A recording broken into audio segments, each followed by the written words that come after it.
bush and aquatic animals, buffaloes, hippos and crocodiles altogether. The two kept on attracting other fishermen, and gradually the population in this area grew. In the process of starting a landing site, trade started because of the fish that was caught in plenty, hence producing trade.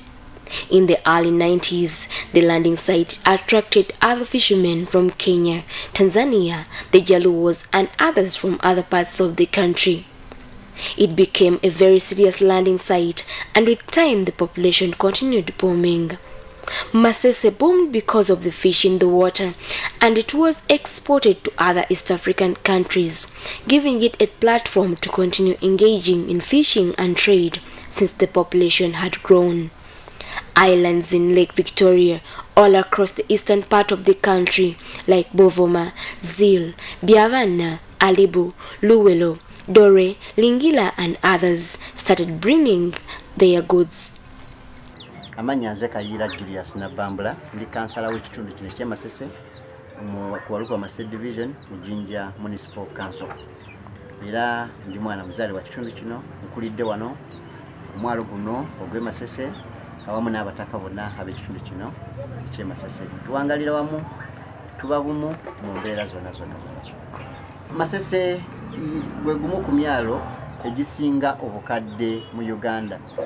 Betaba namba emu buli namba 2 ng'oggyeko Port Belo ey'Eruzira.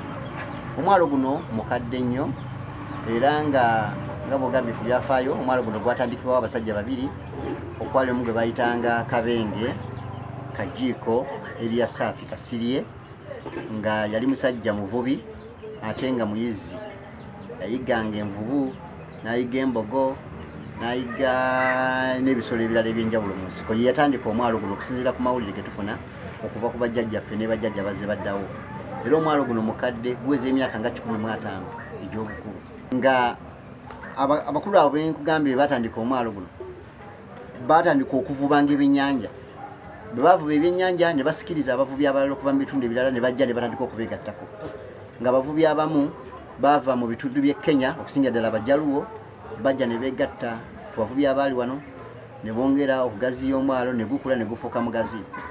Ne gutandika okugaziira ddala ne gutunda ebyamaguzi bingi okuva mu bizinga ebyetoolodde omwalo guno, okuli ebizinga by'eddolwe, eby'abaana, Lingira, Ziiru, Liibu n'ebizinga ebirala bingi biringa ebizinga 18 ebireeta ebyamaguzi ku mwalo guno gwetwogerera. At the moment, the landing site is having more than 4,000 active business people who buy and bring things here on a daily basis. It's this landing site that provides local revenue for Walukuba Masese Division and Jinja Municipal Council. Currently, businesses have increased. A lot of merchandise ranging from animals to food has increased in supply. Obuziza ekibuuzo nti lwaki omwalo guli mu mbeera eno bwe guli. Nga bwe nkutegeezezza nti omwalo guno bwe gwatandika okusikiriza abantu, obungi bw'abantu bweyongera. Population n'erinnya n'ebeera population nnene. Bwe twogerera omwalo guno abantu abagukolererako mu kaseera kano buli lunaku on daily basis bawera 4,000 n'okusoba. Naye ng'ate abatundu bw'ogattako abantu abeetooloddewo kumpi kugenda mu mutwalo gw'abantu mulamba n'abantu abeetoolodde ekitundu kino. However, the landing site is currently facing major challenges. For instance, the land where the fishing site is belongs to the Ministry of Agriculture and Fisheries Department. The natives cannot develop the landing site because they do not own the land. However, the local authority is having peace talks with the Ministry of Agriculture to make better trade over the land so that the natives can put some development in the area. Kati population y'amaanyi nnyo. Naye omwalo guli mu mbeera mbi. Lwa nsonga nti omwalo guno abalina obwannannyini ku ttaka Ministry ya Agriculture and Fisheries Department be balina obwannannyini ku mwalo guno. Kati abantu b'ekitundu abakusuubulirako balemereddwa okuba n'omwagaanyi ogw'okulaakulanya omwalo guno. Era ng'ekyo kizze olw'ensonga nti omwalo guno tebagulinaako bwannannyini. Naye nga ffe abakulembeze tuli mu kukola ekisoboka kyonna. Twayogerako ne minisita twamukyaza wano Bamulanga Kisempija Vincent, Minister wa Agriculture, ne tuteekamu okusaba kwaffe mu buwandiike nga twagala omwalo guno tugukyuseemu, tubaweemu omwalo gwaffe. Waliwo omwalo mulala gwe tulina mu maaso eyo, batuweemu guno kuba guno gwe twamanyirira gwe byafaayo byaffe tugukulaakulanya bwe banaaba batwadde obwannannyini ku gwo n'ekyapa ne bakikyusa tujja gukulaakulanya. The landing site is having a huge population with only one health center facility, which is catering for natives of Kisima 1 and 2 islands, Rabitoke, Samuka, and other islands. It is catering for more than 10,000 people, even though it's small with a few health personnel.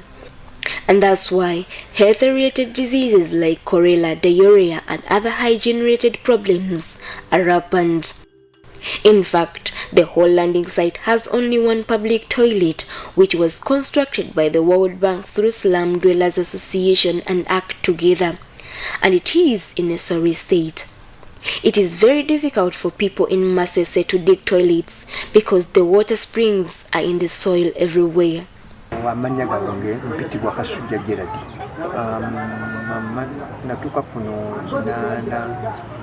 kinana mu musanvu mwezi gw'omukaaga. Natukira kuno obulamu nga butono kubanga abantu baali batono ddala era ekitundu nga bw'okiraba naye nga tubeesinze ku byannyanja obwongo ebyennyanja nga bijja bitonotono okutwaliramu abantu baali batono kuba twalina factory wane yali ereeta abantu yali steel operation ereeta abantu nga abantu baali batono ddala ku mulundi ogwo okutwaliramu engeri gyeri ebbali suubira nti abakulembeze bayinza okulowooza nti bayinza okugitunuulira ng'eri ebbali ndowooza abakulembeze ensonga tebagifaako naye nga ate ku ssaawa eno y'emu ku ekitundu ekirina amafactory amangi kyemmanyi obulungi nga gavumenti mwefuna ssente nnyingi naye nga kyensuubira nti baba abakulembeze bakitwala nti kitundu kiri bbali so n'abantu agulayo tayagala kwemalirayo alaba nga kitundu ekiri ebbali suubira nti kyekivaako okugenda empola mpola. Masese is heterogeneous. All tribes in Uganda are on Masese, including the Karamajongs, who the natives say in their culture unfortunately do not use toilets. Currently, the leaders are planning to get connected to sewer system to boost the hygiene. Kubali tekunaba bulungi lwansonga tubali tubinako bananyi naye abaguliko basajja bagagga abasuubuzi basobola okuzimba zikalina basobola okuzimba hotels basobola okuzimba za cake.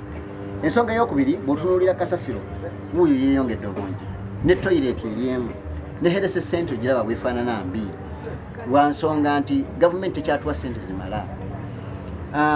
Tufuna ssente zimala kulaba nga tuba n'eddwaliro erimala okulabirira abantu nga gavumenti kati balimu omutwalo mulamba ate eddwaliro lino terimala bantu bokka terikola ku bantu bokka bokka abajja ku mwalo guno wabula n'abantu abamu bava mu bizinga eyo nga bangi ne bajja okulwalira wano kati eddwaliro eryandibadde likolera ku bantu 15,000 ogenda okwekanga likoze ku mutwalo mulamba oba gumu n'ekitundu so okusomozebwa okwo nekubaawo ate n'embeera yalyo kadde kati tetukyalikolera namu tupangisa samweya okuyamba abantu ab'ekitundu kino okulaba nga bafuna obujjanjabi.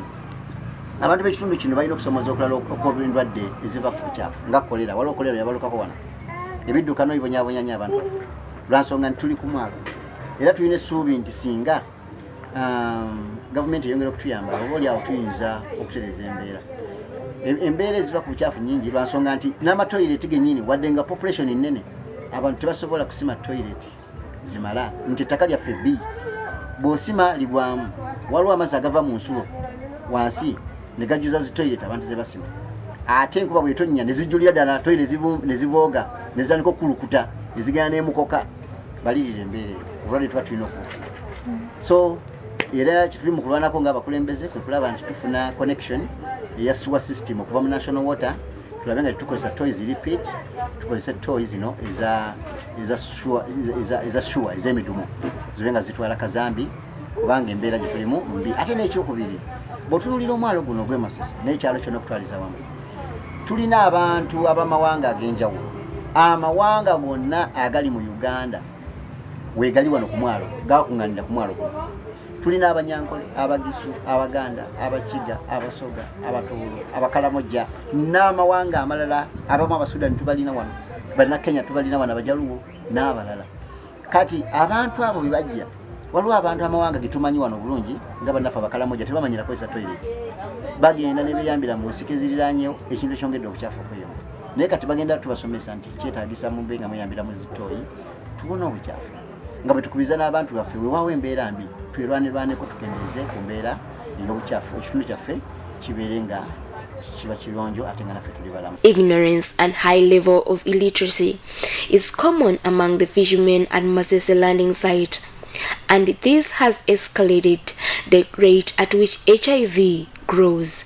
Usually, the natives prefer to think they are bewitched whenever they test HIV positive. Teenage pregnancies and abortions and other sexually related problems are rampant in this particular area. Sexual connectivity among the married and unmarried in this area is the order of the day. Tulina okusoomoozebwa nga bw'omanyi omwalo gwonna gwonna ogutali guno gwokka. Emyalo gibaako bavubi. Abavubi ebiseera ebisinga tebatya nnyo kufaayo. Abamu tebatya kufaayo eri obulamu bwabwe. Siriimu n'atufuukira ekizibu. Abamu ku bavubi baffe n'abatuuze baffe balina akawuka akamukenenya. Bava mu bizinga, abamu ne bajja ku lukalu. Abamu ne bava ku lukalu ne bagenda mu bizinga kuba guno omwalo. Yentabiro y'abantu abo bonna. Kati akakasirimu tugezaako okusomesa abantu naye abantu bakyalina embeera ey'obutatya siriimu okusinziira ku b'empulira naddala abavubuka bagati batya siriimu mbu siriimu tata kasitoma balina enjogera eyo mbwolaba ennyanja ekutta olunaku olumu ate siriimu ye lwaki oba otya nnyo so nikiretya siriimu okwegazaanya ng'ekigotta entula mu bantu baffe n'ekyokubiri omuze gw'okugabana abakazi n'okugabana abasajja guli so common mu bataka osanga omukazi omu alina abasajja 6 n'osanga omusajja omu alina abakazi 12 kati embeera ey'okutabira tabuka ey'okubanga abantu begaddanga mu ngeri etali ya buvunaanyizibwa naye tukoseza nnyo obulwadde ne bweyongera enziku ne yeeyongera kabootongo ne yeeyongera nkumuunye n'abeerawo kandida n'abamungi n'agalodagala g'obukaba ne gabeera biganje ekyo ne kiyita n'ebizibu birala era nabyo ng'abawala baffe ab'ekitundu kujjamu embuto n'abakazi kujjamu embuto ennyo nekyeyongera mu kitundu ekintu ekitali kirungi. Okay. So wekiri kiri common naye tukivumirira n'okwongera okusomesa abantu baffe atasobola kwekuuma wakira kwese family planning abamu basobodde bakozesa obupiira naye n'abamu obupiira tebabwagala abamu bakaayana nti tebubatuuka abalala bamwogera mbusi bulungi n'ebirala ebigenda ng'ebyo ekintu ekiretedde endwadde naddala siriimu n'ebirala ebyobukaba okweyongera mu bantu. Natives of this area lack enough sensitization to create awareness about the problems they encounter. Ebiseera ebyo emabega emyaka nga 6 emabega 7 gavumenti yaleetanga abakulu okuva ministry ya health ne bagezaako okusensitizing aba naye ekiseera kino tekikyaliwo sensitization tezikyaliwo kyova olaba ndowooza n'embeera eyongedde okubanga esajjuka so tulowooza nti bwe baba bongedde okusensitizing abantu baffe ne babasomesa ku kabi akaleetebwa mukenenya ku kabi akaleetebwa obukyafu kijja kutuyamba abantu baffe okukyusa sensitization tekyali common ate naffe abakulembeze tufuna mpola tetusobola bintu bino olumu kubitukola kuba byetaaga sente nyingi okumobilizinga omusomo okusomesa abataka so in fact okutwaliza bamu emisomo tegikyaliwo tulina poliisi emu mu kitundu kino omwalo gw'e Masese ate poliisi eyo tenawangalawo myaka giwera 6 ekyali mpya kyova olaba obuzi bw'emisango nawo weebuli okusinga abantu banywa nnyo omwenge ne balwanagana n'abakazi bajja bakubagana nnyo ebiseera ebisinga obungi n'abafumbo domestic violence y'amaanyi mu kitundu naye nga yo poliisi yaffe eriemu emisango egimu tugiteeka wano bwe giba gitemaganye ne tugisindika ku CPS oba ne tugisindike walukuba ku police post ne tulaba nga tugezaako naye nga yo high crime rate weeri kubanga tulina abantu abavubi ebiseera ebimu bakolagana n'emize gy'okunywa sigala okunywa enjaga n'ebintu ebirala ng'ebyo ate nebbula mirimu lingi mubamu ku bavubuka kati abongeddwa population okukula ebbula mirimu unemployment y'amaanyi kibeerako abantu okuba redundant ate ekiva mu redundant buzi bwa misango. Yes. Although most of the natives dwell in temporary wooden houses, Masese continues to be one of the major tourist destinations in Uganda. From students who usually come here for study tours and other tourists who enjoy visiting islands around, for example Samuka Island, that is only 3 kilometers off Masese landing site and is one of the most fascinating bird sanctuaries. being home to a number of bird species. Bw'otunuulira ekitundu kyaffe kino eky'emasese ojja kukizula nti abantu abasinga obungi basula mu nnyumba za mbaawo, naye omusango oba ensobi ngiteeka ku Jinja Municipal Council. Bwe twali tetunajja mu bukulembeze, Jinja Municipal Council yali yawuddisa abantu ng'ebalimba mbu ettaka lyayo era ng'ebagamba tebageza ne bazimba ennyumba ez'olubeerera. Naye bukyanga tujja mu buyinza, zinajja mu buyinza mu 2016 tutaddewo embeera ey'enjawulo, abantu tubasensitizinze batandise okufuna ebyapa, ekitundu nga kya Kibugamba batandise okufuna ebyapa, ekitundu kya California batandise okufuna ebyapa, n'ekitundu kya Wota batandise okufuna ebyapa. Abantu bano banaafuna ebyapa bagenda kuzimba ennyumba ez'olubeerera era eziri ku mulembe. Era bw'oba otambudde ekitundu kino kiraba weewaawo abantu abasinga bakyasula mu mbaawo n'ennyumba eziri temporary, naye tuli mu kaweefube bw'amaanyi nnyo okusobola okukola nti abantu baffe bazivaamu. Era katwalina omukisa guno okutegeeza nti omuliro, waliwo omwaka omuliro gwe twatuuse emirundi nga 20 ne tufiira n'abantu nga 6 mu mayumba ago. Ng'omuliro gukwata embaawo ezo ne zituntuka ziringa mafuta, abantu baffe ne bafiira mu nnyumba ezo.